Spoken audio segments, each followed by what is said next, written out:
déglooti leen ma ñii di déglu dégg seen nopp ma xele leen la ma xëyee ci yéen a kaay tey ji la ma dugg l'observateur ma ki écrit Pastef en bas de casse maanaam sens ba Ousmane Sonko waroon am ci candidature présidentielle yi moom moo koy yàq wax ju bari mën nañ ne moo koy yàq Ousmane Sonko parti ba nag lañ tas ne tas ko rajax ma duggaat Boun Abdallah Dionne petit méfait d'un engagement a Roqe Sarr mi am 19 ans ma wàññeeku ca lakkub gaz ba xewee fële ca Derklé ndeysaan loolu metti na bilan ba nag mën nañ ne nekk na 7 morts xale bi dafa ñëwoon vacances jóge fee sa Bambey séeréer mag jaa nga tudd Aïssatou Tine moo nekkoon employé ca kër gi le ñoom ñaar ñëpp wàññeeku nañ yal na leen yàlla yërëm suuf oyof seen kaw ma dugg Walf Quotidien Benno dans tous ses éclats Boun Abdallah Dionne nee na candidature Amadou Ba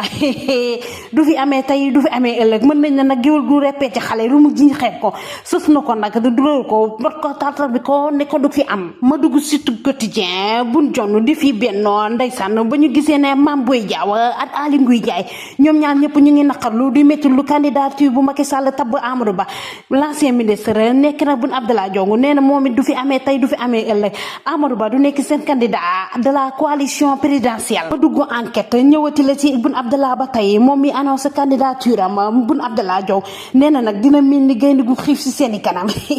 waaye suñu reppee nag nañu ko déggee ma nekk ci enquête ba tey ndeysaan xale bu jigéen ba wàññeeku tudd Marie Samb ni waa procureur nee nañ dese bi maanaam déegi dee naturel kese la gisuñu lenn loo xam ne rey la wala dara ma tëjee ko suñu làmb diggante Ama Baldé ak Modou Lo mi xew le 5 novembre Ama Baldé nag takku na jël ay jàjjam ma nga ca Guinée Bissau fas yéene def mystiquement Modou Lo nag yow